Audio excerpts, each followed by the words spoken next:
Tapos na kaya ang Senate Flix sa Senado, mga tol?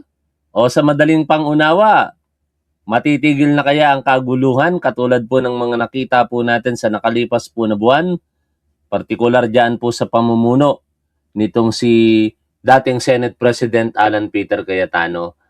Mukhang hindi pa rin matatahimik ang Senado, mga tol, sapagkat ngayong pangalang kasisimula pa lamang ng panunungkulan ni Senate President Sherwin Gatchalian, ang ingay-ingay na naman ngayon itong si Alan Peter Cayetano.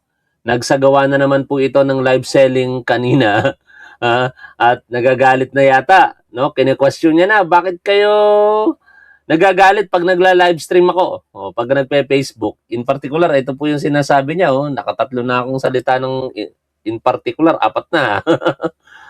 Bakit kayo galit na galit kapag nagpe-Facebook ako? Ang hilig nyo ring mag-Facebook. Yan po yung banat niya. Kanina po yan, June 18, 2026. Ayon po sa balita ng News 5, walang perpekto sa atin. Yan po ang paniniwala ni Alan Peter Cayetano. Kinwestiyon ni Senator Alan Peter Cayetano ang ilang senador na pumupuna sa kanyang live stream sa social media.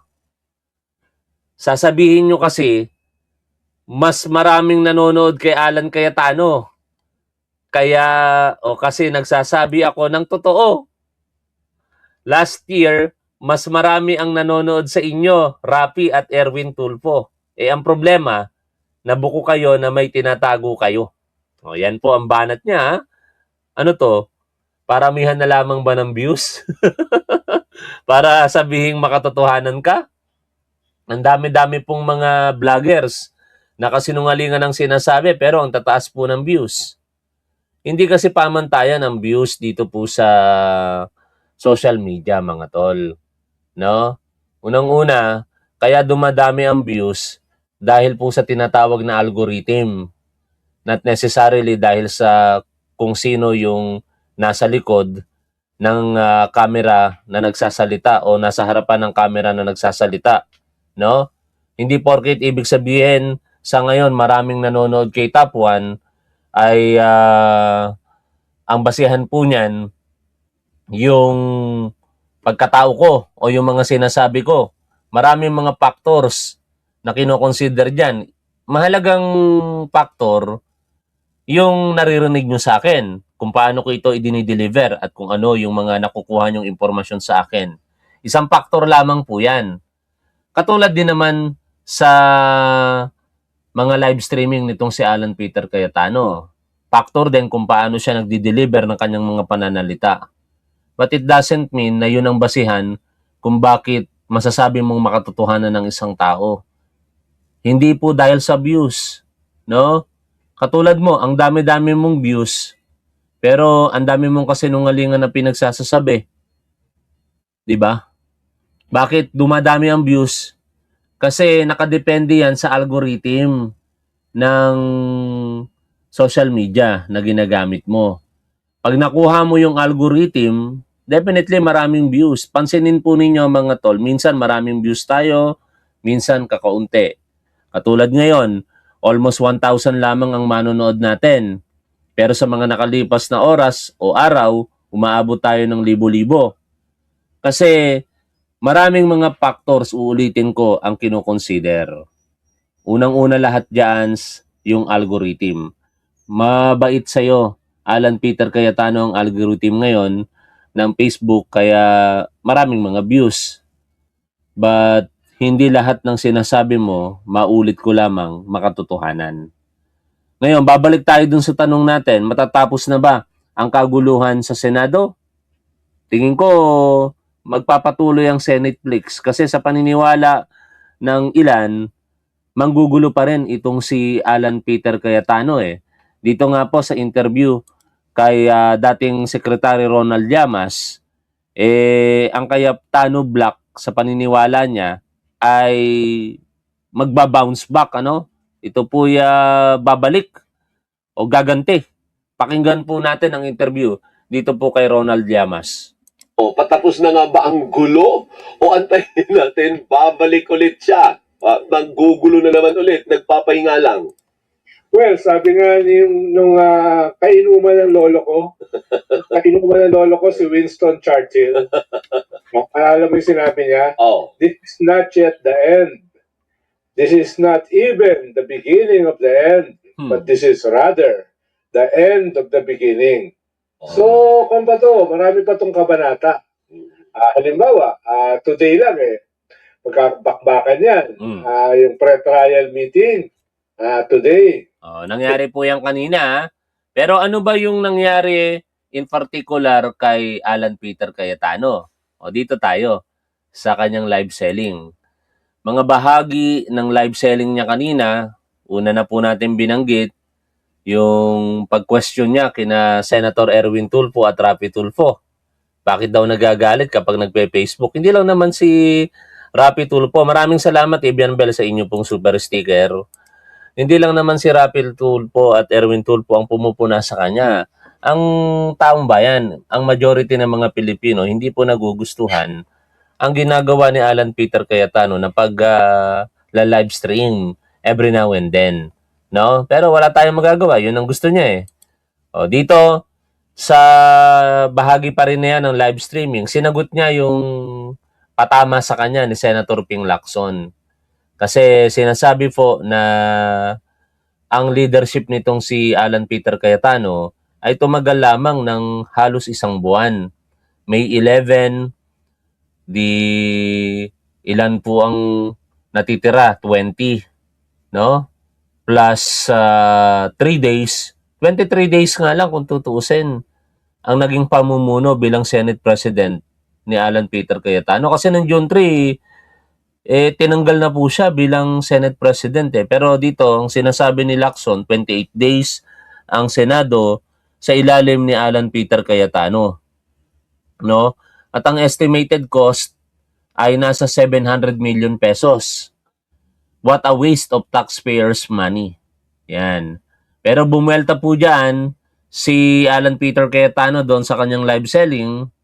At sinasabi nga po dito sa balita, bumuelta si Senator Alan Peter Cayetano sa pahayag ni Senator Ping Lacson hinggil sa umano'y 700 million pesos na ginastos ng Senado sa loob ng 28 araw noong siya pa ang Senate President.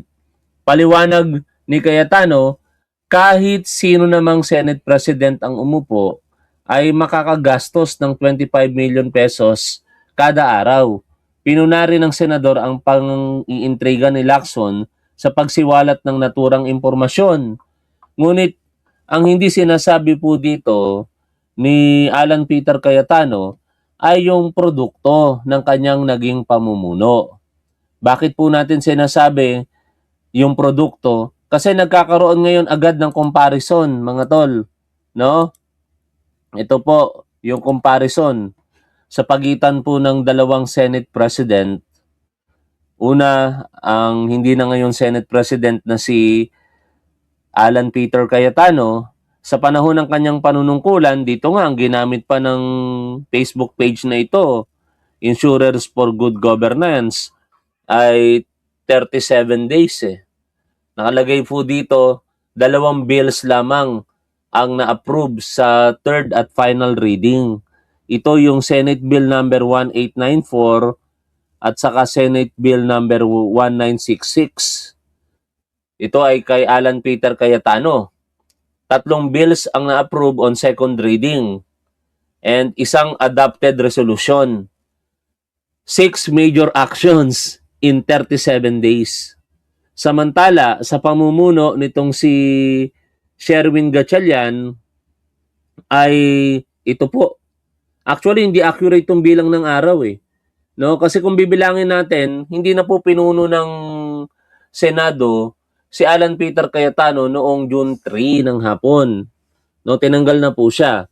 Pero ganun pa man, sa unang araw pa lamang nitong si Sherwin Gatchalian bilang Senate President, ito na kagad yung nagawa sa pamamagitan pa ito ng isang special session. 3 bills ang na-approve sa third at final reading. 3 bills ang na-approve sa second reading at 3 adopted resolutions. Oh. 'Di ba nakikita ninyo mga tol, sa maikling panahon pa lamang ng panunungkulan ni Gatchalian kumpara sa 23 days ng panunungkulan nitong si Alan Peter Cayetano, ang laki ng difference. At yun ang hindi sinasabi nitong si Alan Peter Cayetano. Di ibig sabihin, talagang nagsayang ng pondo ang taong bayan sa pamumuno niya sapagkat inaamin niya naman na talagang 25 million pesos ang per day ng Senado. Pero nagawa niya ba na sa loob po ng 23 days na panunungkulan niya na epektibo ang Senado? Yon ang hindi nangyari, no? Nanungkulan siya ng 3 linggo pero halos walang nagawa ang Senado. Meron ngang patama na po sa kanya itong si Attorney Carlo Ibanez eh. Basahin ko po sa inyo. Sa Facebook post po nitong si Attorney Carlo Ibanez, Cayetano's achievements in his 23-day reign as Senate President. Sa loob ng 23 araw, ano ba ang naging legacy ni Alan Peter Cayetano bilang Senate President? Kaguluhan. Ito ang mga nagawa niya. Una, Bato de la Rosa Protective Custody. Ginawang sanctuary ang Senado. Nilagay sa protective custody ang isang senador na wanted ng ICC kahit wala namang legal basis para gawing taguan ang Senado laban sa arrest process. Ikaliwa, Senate under attack drama. Ginawa nilang drama na parang inaatake ang Senado. Pero ang totoong nangyari, may wanted sa ICC na nagtatago sa Senado at itinakas nila. Ikatlo, Pokemon politics. Habang seryoso ang krisis sa Senado, gumamit pa siya ng Pokemon analogy para ipaliwanag ang gulo. Ikaapat, absent sa session. Imbis na pumasok at magtrabaho, hindi sumipot ang kanyang block sa sesyon. Inilipat ang mga nakapending o iniipit ang mga nakapending na trabaho. Inabala ang lahat dahil ayaw lang na maalis sa power. Ikalima, nagpatay ng kuryente at internet parang bata. May papatay-patay pa ng internet at kuryente para lang maabala ang mga senador na pumasok at nagtatrabaho. Ika-6, ayaw bumitaw sa Senate leadership. Nung nawawala na ang numero, ayaw pa ring bumitaw. May power sharing proposal, may dual signatory arrangement, may kung ano-anong setup para lamang hindi tuluyang mawala ang kontrol. Dagdag pa dito, nitong si Attorney Carlo Ibanez, ikapito, Blue Ribbon Circus. Gumawa ng sariling Blue Ribbon hearing kahit hindi na siya ang SP at ang mga committee chairman na iniluklok niya ay natanggal na sa pwesto. Ikawalo, FB Live Senate Presidency. Imbis na humarap sa plenary, nag-FB Live, imbis na ayusin ang trabaho ng Senado, nagpaliwanag online. Ikasyam, zero real legislative legacy. Walang naipasang batas habang SP President siya. No? Yan po yung mga, ewan ko kung anong estilo meron itong si Alan Peter Cayetano. O kung susumahin nga, ito po yun eh. O, ano yung nagawa ni Alan Peter Cayetano bilang Senate President in numbers? 8 Senate sessions, 0 bills passed. Pero binanggit naman doon kanina, meron 2 daw sa katatlo. O, tapos 20 Facebook Live, 7 press conferences. O, yan ang achievement ni Alan Peter Cayetano, mga tol. At tingin ko, sa estilo ni Alan Peter Cayetano, hindi po ito titigil. Magkakaroon po ito ng mga issue na gagawin niya para lamang guluhin patuloy o magkaroon ng mga panibagong serye dyan po sa Senate Flix. Katulad nito, gusto niyang palitan ng Senate President kasi gusto niyong tuloy-tuloy na yung impeachment. Sa balita po ng News 5 na hinangod doon sa kanyang live selling, sabi ni Alan Peter Cayetano, huwag na tayong maglokohan. Iginiit ni Senator Alan Peter Cayetano na ang dahilan umano kung bakit nais ng bagong mayorya na palitan siya bilang Senate President ay upang magtuloy-tuloy ang impeachment proceedings laban kay Vice President Sara Duterte. Yun naman talaga ang gusto ng tao.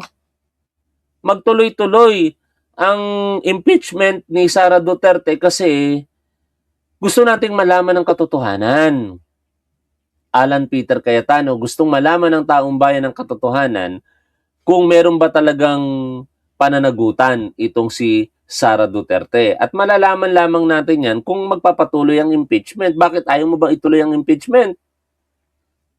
Ayon pa dito kay Cayetano, iayon umano ng Senate leadership change na magkaroon ng layon umano ng Senate leadership change na magkaroon ng cover up sa flood control scandal. Wala po yung katotohanan. Kung meron man pong nagsasabi ng cover up, baka siya pa nga yun eh. Kasi meron na ng partial report dyan.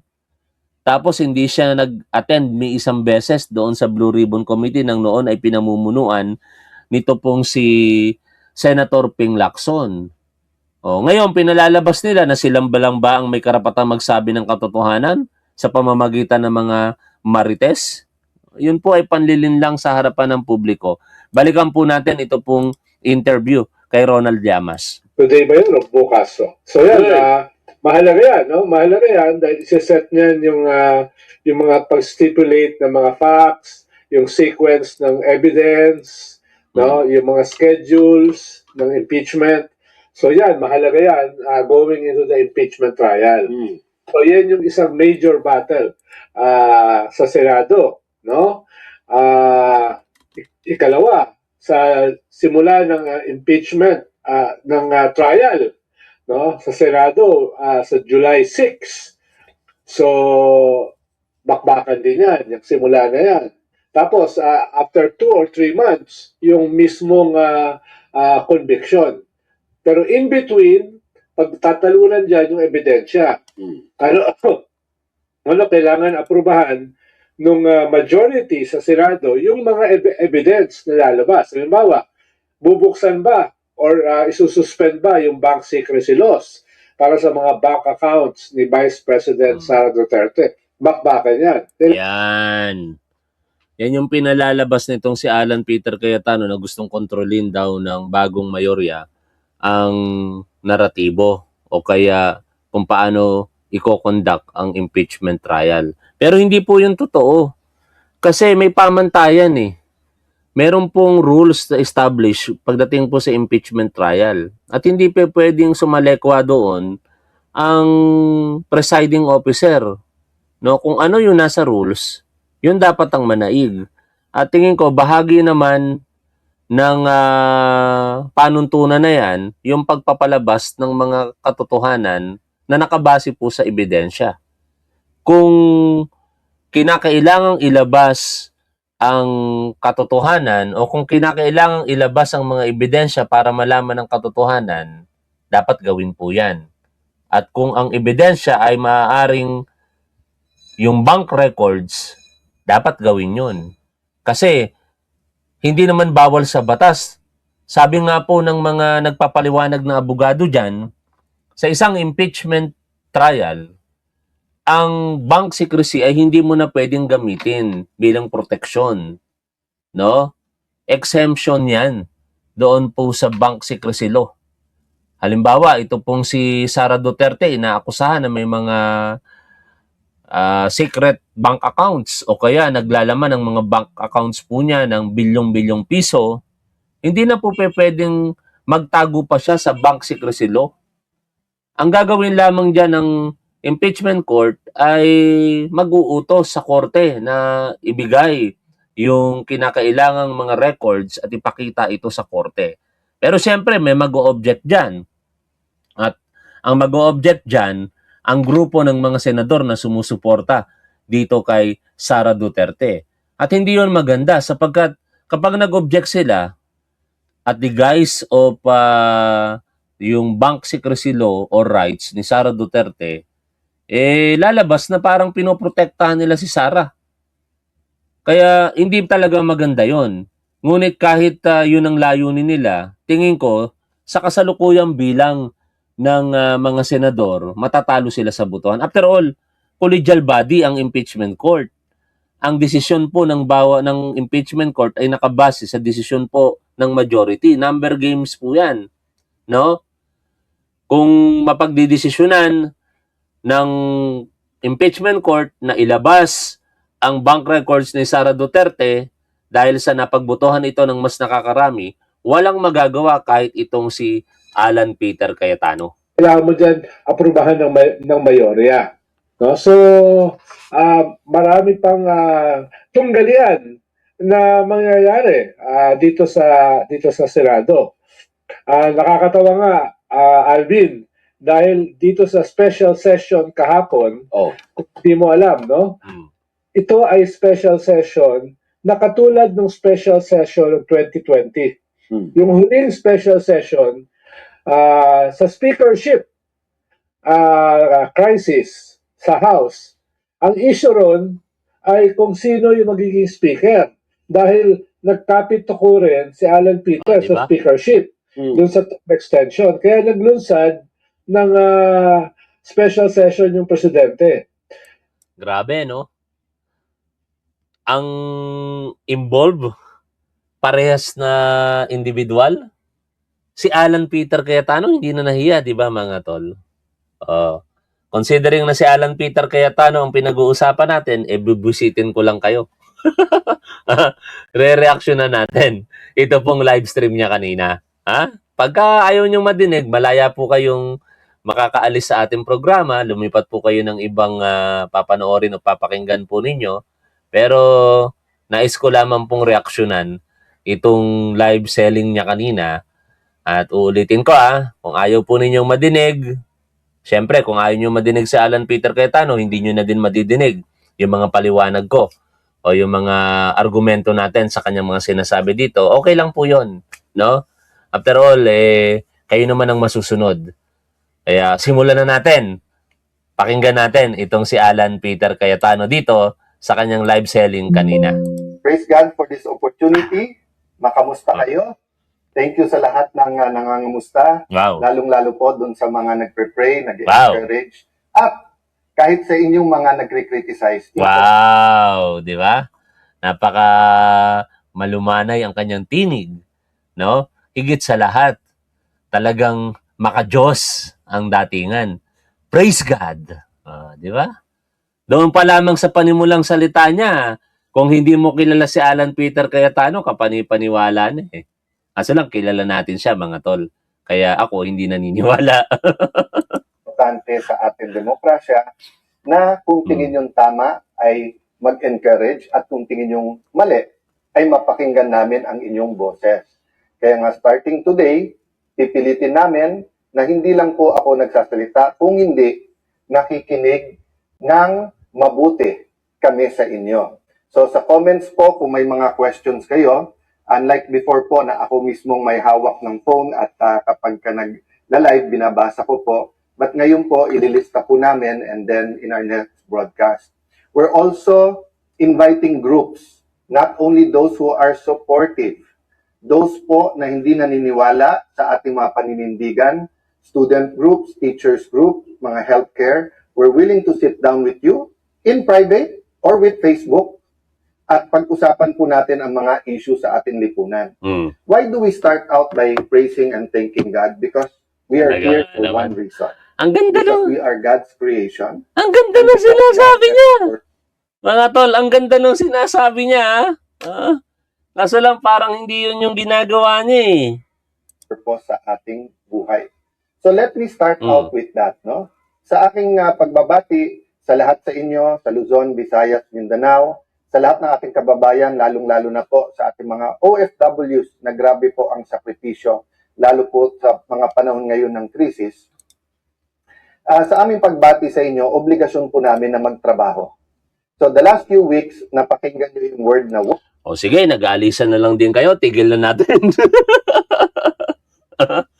Itigil na natin itong live stream natin. Kita-kits tayo bukas mga tol ha. Ayaw nyo talaga kay Alan Peter Cayetano. At nauunawaan ko yan. Maraming salamat. Lagi po nating tandaan kung ano ang tama at dapat, doon po tayo. Keep safe. See you always. Bye for now, mga tol.